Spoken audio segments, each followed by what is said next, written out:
La réforme territoriale, qu'est-ce que c'est? Avant la loi portant sur la nouvelle organisation territoriale de la République, la France était sujette à de nombreuses divisions administratives. En effet, la France comptait 36 664 communes issues des paroisses chrétiennes, des seigneuries et des communautés médiévales, soit 40% de toutes les communes de l'Union européenne.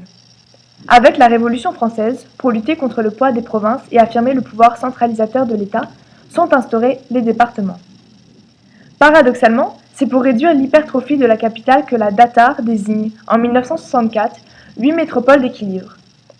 La loi de décentralisation de 1982, renforcée par celle de 2003, confirme cette volonté d'aménagement du territoire français par l'affirmation du poids des régions. Enfin, cette multiplication des collectivités territoriales débouche sur un enchevêtrement des responsabilités, entre autres du fait de la clause de compétence générale accordée à chaque échelon.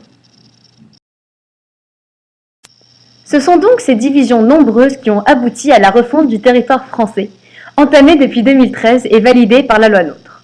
Tout d'abord, ceci débouche sur une simplification des divisions administratives avec une réduction du nombre de régions et la définition de nouvelles métropoles par la loi MAPTAM en 2013. Cette simplification permet aussi de clarifier les compétences de chaque collectivité territoriale.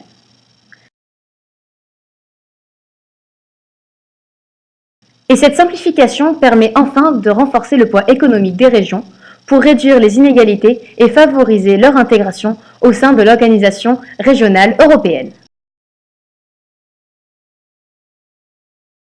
Mais cette réforme amène aussi de nouveaux défis.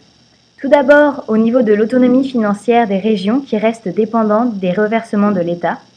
Par ailleurs, ces nouvelles régions sont amenées à se forger une identité propre, ce qui ne se fait pas sans certaines tensions liées au choix du tracé des nouvelles régions ou au choix des capitales.